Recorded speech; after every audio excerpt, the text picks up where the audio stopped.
Capítulo 25. El arte. La belleza. 1. ¿Apreciaba Platón la belleza natural? No abundan los datos que permitan formar una opinión sobre este punto. Aunque al comienzo del Fedro, 594, se describe un escenario natural, y al comienzo de las leyes, 595, se hacen algunas observaciones similares. Sin embargo, en ambos casos la belleza del paraje es considerada más bien desde un punto de vista utilitario, como buen sitio para descansar o como marco apropiado para una discusión filosófica. Lo que sí está más claro es que Platón apreciaba la belleza humana. 2. ¿Y las bellas artes, las apreciaba Platón realmente? Esta cuestión surge ante el dato de que, por motivos morales, excluyó del estado ideal a los dramaturgos y a los poetas épicos. ¿Implicaría tal actitud la carencia de un auténtico sentido literario y artístico? Si Platón echó de su república a la mayor parte de los poetas, fue por consideraciones metafísicas y, sobre todo, morales, mas, ciertamente, no faltan indicios de que era muy sensible a los encantos de sus composiciones. Mientras que las palabras iniciales de República 398 no parece que sean del todo sarcásticas, en 383 del mismo diálogo afirma Sócrates que, aunque alabamos muchas cosas de Homero, no alabaremos el que Zeus enviase a Agamenón un sueño mendaz. Parecidamente, Platón le hace decir a Sócrates, debo hablar, por más que la afición y la reverencia a Homero, que desde mi juventud me han dominado, me retraigan de hacerlo. Él es, sin duda, el supremo maestro y director de este bello coro trágico, pero a un hombre no se le ha de reverenciar más que a la verdad, por lo que yo debo hablar necesariamente. 596. Y también, estamos dispuestos a reconocer que Homero es el mayor de los poetas y el primero de los trágicos, pero debemos decir que los himnos a los dioses y las alabanzas del bien son la única poesía que ha de admitirse en nuestro estado. 597. Platón declara expresamente que sólo con que la poesía y las demás artes mostrasen títulos bastantes para ser admitidas en un estado bien ordenado, nos encantaría recibirlas, sabiendo como sabemos que nosotros mismos somos sensibles a sus atractivos, mas no por esto debemos traicionar a la verdad. 598. Teniendo presentes estas cosas, parece imposible tratar a Platón de filisteo en lo tocante a las artes y a la literatura. Y si se insinuara que su tributo de admiración a los poetas no pasa de ser reticente convencionalismo, cabría apelar a las obras artísticas del propio Platón. Si él mismo no hubiese mostrado en grado ninguno su espíritu de artista, podría creerse que sus observaciones sobre los encantos de los poetas eran tan solo concesiones a lo admitido o, si no, meros sarcasmos. Pero cuando se considera que quien así habla es el autor del banquete y del Fedón, no puede menos de tacharse como excesiva la sospecha de que las condenas o las severas restricciones de Platón con respecto al arte y a la literatura se debiesen a insensibilidad estética. 3. ¿Cuál fue la teoría de Platón sobre la belleza? Es incuestionable que veía la belleza como algo objetivamente real. Tanto en el Hipias Mayor como en el banquete se da por averiguado que todas las cosas bellas lo son en virtud de su participación en la belleza universal, en la belleza misma. Así, cuando Sócrates puntualiza, entonces, también la belleza es algo real, Hipias corrobora, ¿real? ¿A qué preguntarlo? 599. Consecuencia evidente de tal doctrina es la de que se dan grados de belleza. Porque, si hay una belleza real, subsistente, entonces las cosas bellas se aproximarán más o menos a esta norma objetiva. Así, en el Hipias Mayor, se introduce la noción de relatividad, el simio más hermoso será feo en comparación con un hombre bello, y una vasija bonita será fea si se la compara con una mujer hermosa, así como esta última será, a su vez, fea si se la parangona con un dios. La belleza misma, empero, la belleza que por participación hace que las cosas bellas lo sean, no se puede suponer que consista en algo a lo que, quepa calificar lo mismo de feo que de bello. 600. No es en parte bella y en parte fea, ni bella unas veces sí y otras no, ni bella relativamente a unas cosas y fea con respecto a otras, ni bella aquí y fea allá, ni bella para unos y para otros fea, sino eternamente autosubsistente y en unicidad de idea consigo misma. 601. Síguese también que esta belleza suma, como absoluta y fuente de toda belleza participada, no puede ser una cosa bella, no puede ser material. Por tanto, si la verdadera belleza es suprasensible, ya se entiende que las obras bellas del arte o de la literatura ocuparán necesariamente, aparte toda otra consideración, un grado comparativamente bajo en la escala de lo bello, puesto que son materiales, mientras que la belleza misma es inmaterial, las cosas bellas son objeto de los sentidos, mientras que la belleza absoluta es objeto de la inteligencia y, a decir verdad, de la voluntad racional, si tenemos en cuenta la noción platónica del eros. Ahora bien, nadie pondrá en tela de juicio la sublimidad de la concepción platónica de ese ir ascendiendo desde las cosas sensibles hasta la contemplación de la divina, pura y monoideica belleza misma. Pero la doctrina de una belleza suprasensible, a menos que sea meramente analógica, hace muy difícil llegar a una definición de lo bello que resulte aplicable a todas sus manifestaciones. Ofrécese en el Hipias Mayor, 602, la sugerencia de que todo lo útil es bello. En tal caso, la eficiencia se identificará con la belleza, la trireme eficiente o la institución eficiente serán bellas en virtud de su eficiencia. Pero, ¿en qué sentido será entonces concebible la belleza suma como útil o eficaz? Para que tal teoría resulte consistente habrá de identificarse a la belleza en sí con la utilidad o la eficiencia absoluta, y esto es difícilmente aceptable, según se podría conjeturar. No obstante, Sócrates introduce una restricción: si lo bello es lo útil o lo eficiente, se trata de lo que es útil para un fin bueno, o para uno malo, o para los dos. Él no quiere aceptar la idea de que lo que es eficaz para un mal fin sea bello, y así ha de deducirse que bello es lo útil para un fin bueno, o sea, lo verdaderamente provechoso. Mas, si lo bello es lo provechoso, es decir, lo que produce algún bien, entonces la belleza y la bondad no pueden ser lo mismo, ya que tampoco la causa y su efecto pueden identificarse. Y como Sócrates nunca admitirá que lo bello no sea a la vez bueno, indica que quizá lo bello sea lo que agrada a la vista o al oído, por ejemplo, los hombres hermosos, los dibujos de bonitos colores, las pinturas y las estatuas bien hechas, las voces y la música buenas, la poesía y la prosa bien compuestas.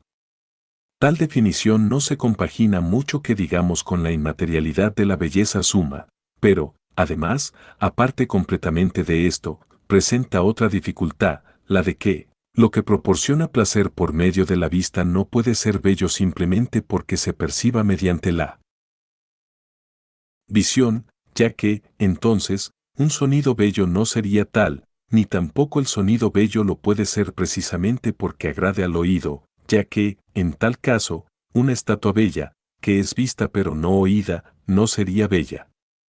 Por consiguiente, los objetos que provocan el placer estético de la vista o del oído deben participar de algún carácter común que los hace bellos y que pertenece a ambos. ¿Cuál es este carácter común? ¿Será acaso el placer provechoso, puesto que los placeres visuales y auditivos son los menos peligrosos y los mejores de los placeres? Entonces, dice Sócrates, habremos vuelto a la anterior posición, a la de que la belleza no puede ser buena y el bien no puede ser bello. El mantener algo parecido a la precedente definición de la belleza no encajaría en la posición metafísica general de Platón. Si la belleza es una forma trascendental, ¿cómo va a ser posible que agrade a los sentidos de la vista y del oído? En el Fedro, 603, declara Platón que sólo la belleza distinta de la sabiduría tiene el privilegio de manifestarse a los sentidos. ¿Pero se manifiesta a través de lo que es ya de por sí bello, o no? En este último supuesto, ¿cómo puede darse real manifestación? Y, en el primer supuesto, la belleza sensible que manifiesta y la belleza suprasensible que es manifestada, ¿entran o no las dos en una definición común? Y, si entran, ¿cuál es esa definición? De hecho, Platón no da ninguna que abarque los dos tipos de belleza. En el Filebo habla del verdadero placer como de algo que producen los colores, las formas y los sonidos bellos, y prosigue explicando que se refiere a las líneas rectas y curvas, y a sonidos que sean puros y suaves y se concierten de una manera armoniosa. Estas cosas no son bellas por respecto a alguna otra, sino por su propia naturaleza. 604. En el pasaje en cuestión, Platón distingue entre el placer que depende de la percepción de la belleza y la belleza misma, y sus palabras deben relacionarse con su otra afirmación. 605, de que la medida y la simetría se transforman por doquier en belleza y en virtud, lo cual implica que la belleza consiste en. Quizás al decir esto se acercase más que nunca Platón a formular una definición de la belleza que se podría aplicar a la belleza sensible y a la suprasensible. Él suponía, sin duda, que ambas existen y que la una es copia de la otra, pero si tenemos en cuenta las observaciones que acerca de la belleza se hallan diseminadas en los diálogos, probablemente nos veremos precisados a admitir que Platón divaga indeciso, entre muchas concepciones, pudiéndose decir tal vez que prevalece sobre todas. Ella es la de la identificación de lo bello con el bien. 606, aunque la definición propuesta en el Filebo sería, al parecer, la más prometedora. La teoría platónica del arte. 1. Sugiere Platón que el origen del arte se ha de poner en el natural instinto expresivo. 607. 2. El arte, en su aspecto metafísico o esencial, es imitación. La forma es ejemplar, arquetípica, el objeto natural es ya un ejemplo de. Ahora bien, la pintura que representa a un hombre, por ejemplo, es la copia o imitación de un hombre natural, concreto. Por lo tanto, esa pintura es la imitación de una imitación.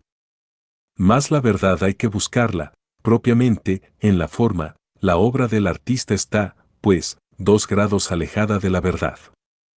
De ahí que Platón, a quien por encima de todo le interesaba la verdad, se viese obligado a menospreciar el arte, por mucho que sintiera las bellezas y los atractivos de las estatuas, las pinturas o la literatura.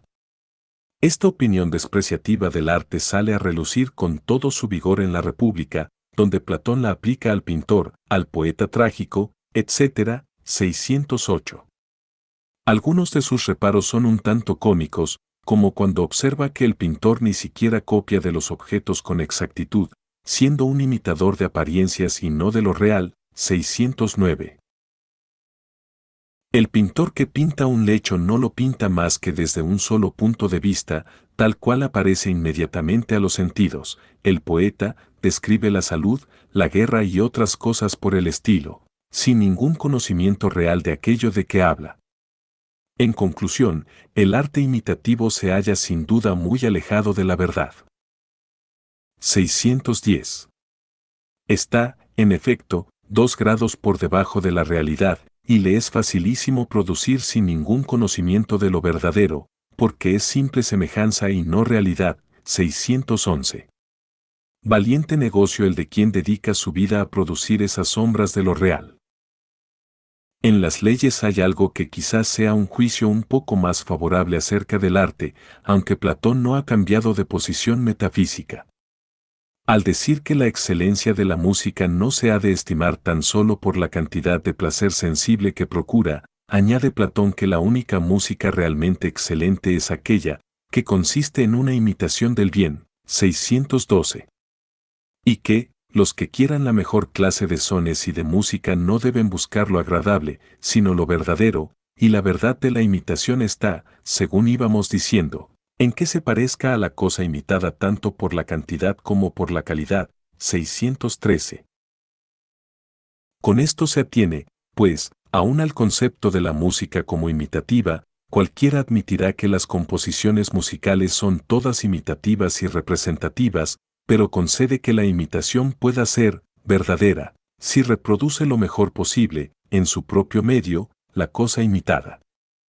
Está dispuesto a dar entrada a la música y al arte en el Estado, no solo con fines educativos, sino también para inocente esparcimiento. 614. Más todavía sostiene la teoría de que el arte es imitación. Y que esto de la imitación no entendía Platón estricta y literalmente lo verá clarísimo quien lea el libro 2 de las leyes. Aunque en mi opinión hay que aceptar que el hacer a la música imitativa supone ampliar el alcance de la imitación hasta incluir en él el simbolismo. La doctrina de la música como imitativa es común, desde luego, a la República y a las leyes.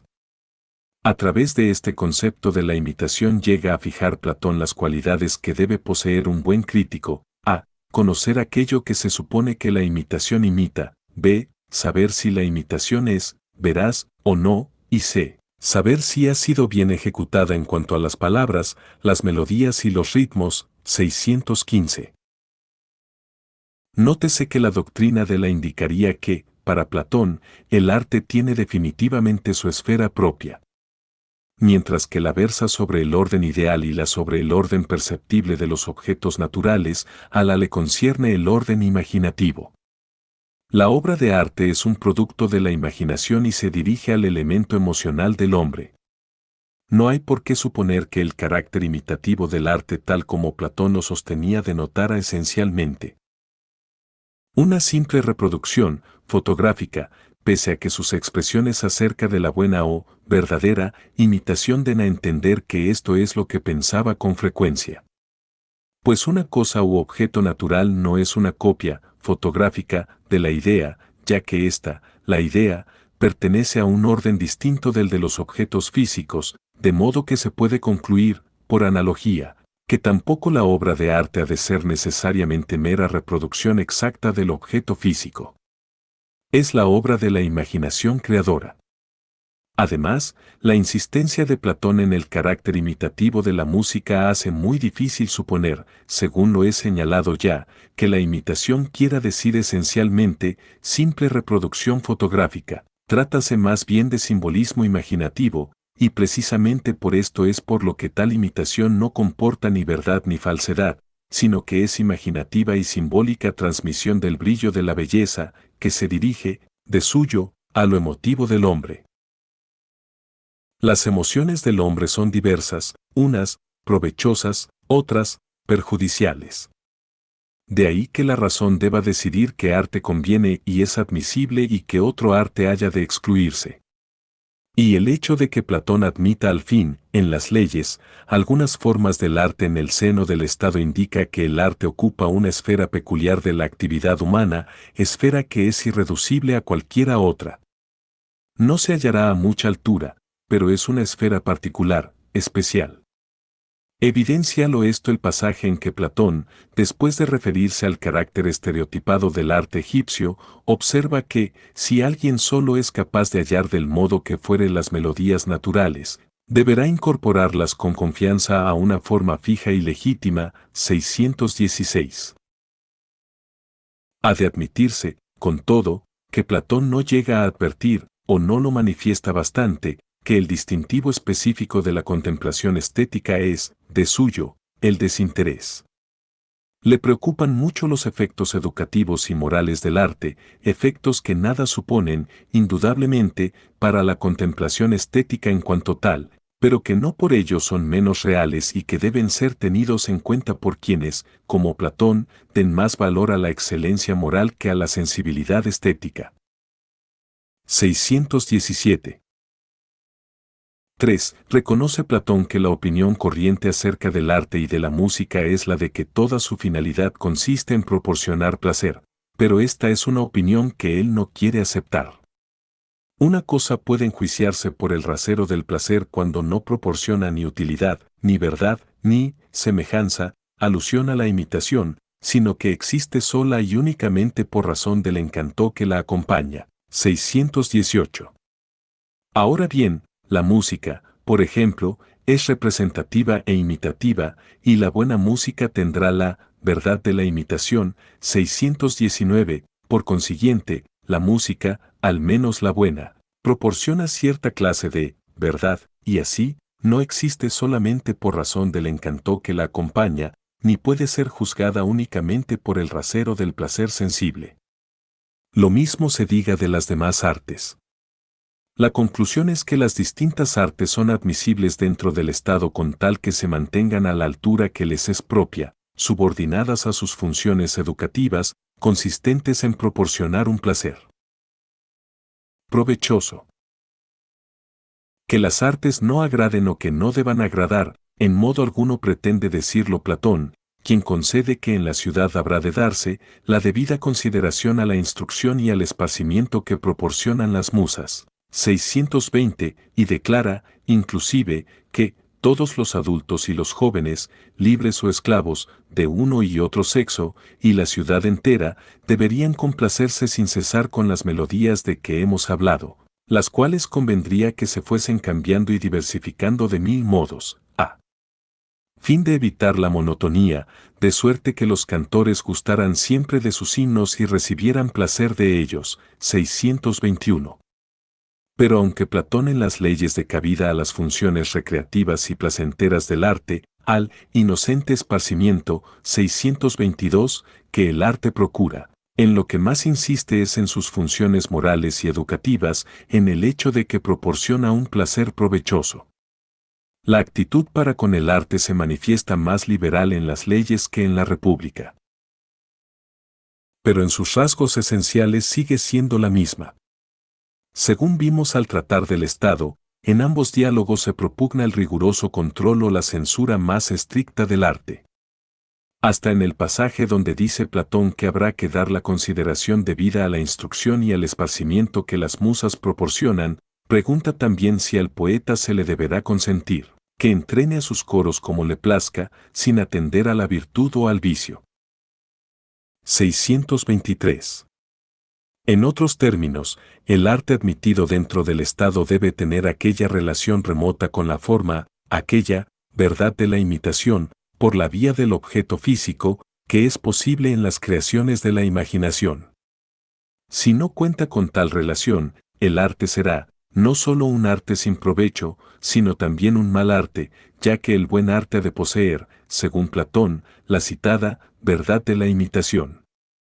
Una vez más queda claro, por ende, que el arte tiene una función suya peculiar, aun cuando no se trate de una función sublime, puesto que constituye un escalón en la escala de la educación, colma la necesidad humana de expresarse y procura un recreo, un entretenimiento inocente, siendo la expresión de una forma concreta de la actividad humana, la de la imaginación creadora, aunque aquí lo de creadora ha de entenderse en conexión con la doctrina de la imitación.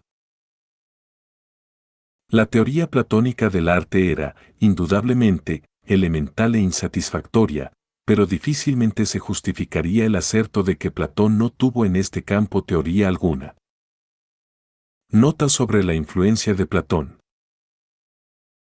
1. El ejemplo de Platón es por sí mismo influyente, consagró toda su vida al culto de la verdad, a la búsqueda de la verdad inmutable, eterna y absoluta, en la que creyó siempre y con constancia, presto a dirigirse, como Sócrates, a donde quiera condujese la razón. Este espíritu se lo procuró inculcar a la academia, creando así una corporación de hombres que, bajo el ascendiente de un gran maestro, se dedicarían a la prosecución de la verdad y del bien. Sin embargo, aun siendo un gran filósofo especulativo, consagrado al logro de la verdad en la esfera intelectual, no fue Platón, según hemos visto, un mero teorizante.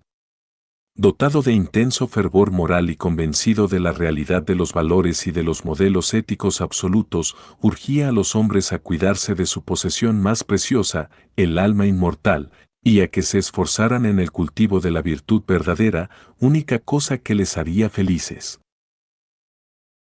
La vida recta, basada en patrones absolutos y eternos, debe vivirse tanto en privado como en público, debe realizarse en el individuo y en el Estado. Con ello se rechazan así la moral privada relativista como la actitud oportunista, superficial y egocéntrica del político, sofista o la teoría de que el derecho es la fuerza. Si el hombre debe vivir su vida bajo el dominio de la razón y conforme a un modelo ideal, también en el universo se ha de reconocer el auténtico operar del espíritu. El ateísmo queda totalmente rechazado y el orden del mundo se atribuye a la razón divina, que ordena el cosmos conforme al modelo o plan ideal. Así, pues, lo que se realiza en el macrocosmos, o sea, en el movimiento de los cuerpos celestes, debe realizarse también en el hombre, en el microcosmos. Si el hombre sigue los dictados de la razón y se esfuerza por realizar en su vida, en su conducta, el ideal, se hace afín a lo divino y alcanza la felicidad en esta vida y en el más allá. La transmundaneidad de Platón no nacía de un aborrecimiento a esta vida de acá abajo, sino que era, más bien, consecuencia de su firme creencia en la realidad del mundo de lo trascendente y absoluto. 2. Lo que era la influencia personal de Platón puede verse por la impresión que produjo en su gran discípulo Aristóteles. Testimonianla los versos de este a la memoria. De aquel hombre único, cuyo nombre no lo deben pronunciar los labios de los malvados, pues a ellos no les asiste el derecho de ensalzarle. A él, que fue el primero en revelar palmariamente, con su palabra y con sus obras, que quien es virtuoso es feliz. 624. Aristóteles se fue separando gradualmente de algunas de las posiciones platónicas que al principio había defendido, pero, pese a su creciente interés por la ciencia empírica, nunca abandonó la metafísica ni su convicción de que la vida recta culmina en la verdadera sabiduría. En otras palabras, nunca desechó del todo el legado de Platón, y su propia filosofía sería inconcebible si se prescindiese por completo de la obra de su gran predecesor. 3. Más tarde trataré de la evolución del platonismo en la academia y en la escuela neoplatónica. A través de los neoplatónicos hizo sentir su influjo el platonismo en San Agustín y en la fase de formación del pensamiento medieval. A decir verdad, aunque Santo Tomás de Aquino, el principal de los filósofos escolásticos, adoptase a Aristóteles como al filósofo, por antonomasia, contiene muchas cosas el sistema del Aquinate que provienen, en definitiva, de Platón más que de Aristóteles. Con el Renacimiento, la Academia Platónica de Florencia trató de renovar la tradición platónica, mientras que la influencia de la República Platónica puede verse en la Utopía de Santo Tomás Moro y en la Ciudad del Sol de Campanella. 4. Por lo que respecta a los tiempos modernos, la influencia de Platón quizá no sea, a primera vista, tan manifiesta como en la Antigüedad y en la Edad Media, pero, de hecho, él es el padre, o el abuelo, de toda la filosofía espiritualista y de todo el idealismo objetivo, y su epistemología, su metafísica, su sistema ético-político han ejercido hondo influjo, ya sea positiva ya negativamente, en los pensadores de todas las épocas sucesivas. Pensemos tan solo, dentro del mundo contemporáneo, en la inspiración que Platón ha proporcionado a pensadores como N. Whitehead o Nicola Hartmann. 5. Platón, que se yergue a la cabeza de la filosofía europea, no nos dejó un sistema acabado.